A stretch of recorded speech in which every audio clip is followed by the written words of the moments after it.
Boy Kamatis, talagang ultimong dudumihan may escorting yan. Kasi ang nagdadala nun, minsan ini-interest din ng kapwa.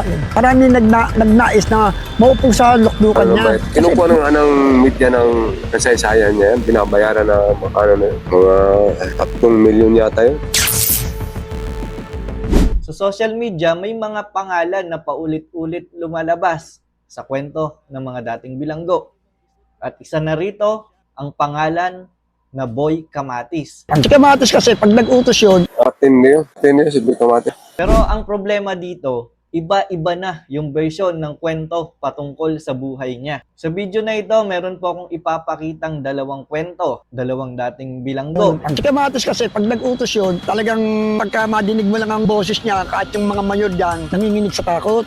Kahit sino, kasi nung araw pagka pumasok ka, medyo may pera ka, pagpasok mo doon, hindi na sa'yo pera mo, hindi na sa'yo gamit mo, doon na yun sa kanya. Kahit sinong commander ang magdala, hindi kilalang pinuno ng mga hukbo, kung tawagin. Baka hindi naman sinasabing sigang kanin yung kundi talagang sigang ng mga may prueba yun, may mga tira yun Ayon sa kwento ni Tatay Mulong, saan nga ba nakuha ni Boy Kamatis yung kanyang pangalan? Mahilig kasi sa kamatis yun. Kahit ilang kuha ng kamatis, ulam niya, iyan lang ang ulam niya. Sin lang, kamatis. Wala nang kuha, kahit tuyo, wala na, kamatis lang. At ang sabi niya pa, naabutan niya ito doon sa loob noong taong 1983 ay matanda na.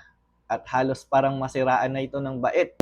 Ayaw ko kung buhay pa ngayon kasi iniwan ko yun, matanda na yun. Nabuang ngayon doon, kaya kinukulong na lang yun. Bartolina, siraan na ng bayad. Kinukuha ng anong media ng kasaysayan niya, binabayaran na mga 3 milyon yata yun. Pero hindi pa natatapos dito yung kwento dahil meron pang version dito si Tatay Wong. Ayon naman kay Tatay Wong, itong si Boy Kamatis ay hindi basta-basta dahil may mga tira daw ito. Boses pa lang raw ni Kamatis ay nanginginig na sa takot ang mga mayor. yun. Si Boy Kamatis, talagang ultimong dudumihan may escorting yan. Kasi ang nagdadala nun, minsan ini-interest din ng kapwa.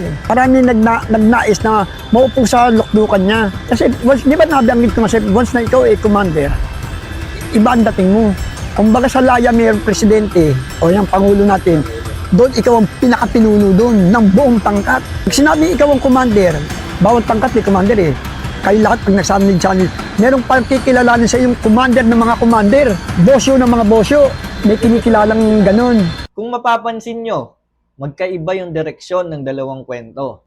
Alin nga ba yung totoo? Alin ang hindi?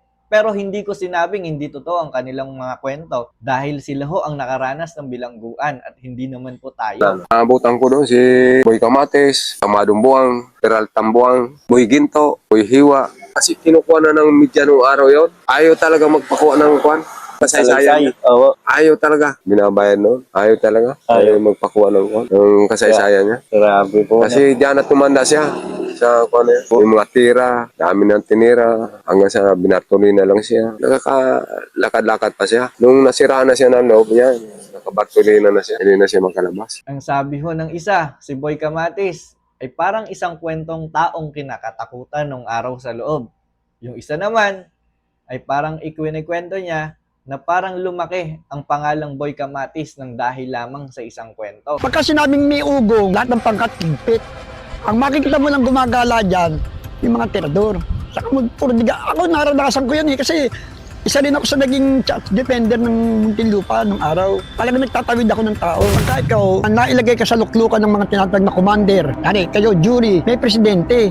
Doon, may mga tinatawag na asentado, yung mga jury, pero merong commander. Yung commander, yun yung pinakaliit mong commander ng buong bangkat. Tapos yun hanggang sa lahat ng lupalop ng Pilipinas. So, Muntinlupa kasi, yan ang tinatawag na main. Kung sino yung nagdadala dyan, kinikilala ng buong kaya pag kami galing sa jail, may lalaya o mayroong ididestino o may mabibiyahin papunta Muntinlupa, may mga sulat na pinadadala na, nyari, alalayan tong kakosan natin nito, medyo ganito, bigat ang dala nitong asunto, baka mamaya dyan, bigyan yan, nabibigyan ng proteksyon yun. Sa loob ng kulungan, ang kwento ay hindi laging nag-iisa.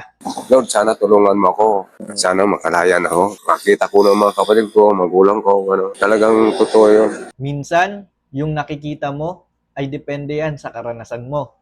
Parang anong araw talaga, bago ako, parang binabangungot ako. Minsan, bigla akong tatayo. Akala ko nagpapakita sa akin yung mga ganyan. Minsan naman, depende ito sa takot na naiwan sa'yo. Kaya sabi ko, pag ako lumaya talaga, ayaw ko na talaga. Kahit anong mangyari. Laya na ako. Napagdusahan ko na yung mga ginawa ko bang kasalanan. Ang kwento sa loob ng kulungan noon sa buhay nila Boy Kamatis ay parang isang chismis na lang. Maliit, pero habang tumatagal ay lumalaki dahil nagkakaroon ito ng ibang bersyon para sa ibang mga tao. Kapag ang isang pangalan ay lumaki sa loob ng kulungan, ito ay nagiging isang alamat. At habang tumatagal, nagiging mas malakas yung kwento kesa sa katotohanan. Pero sa dulo ng lahat ng kwento, hindi na mahalaga kung sino yung pinakamatapang at kung sino yung pinakakinakatakutan. Pinakamahalaga yung mga kwento ng mga dati nating bilanggo at kung ano yung karanasan nila na nangyari sa loob at kung paano nila haharapin yung panibagong buhay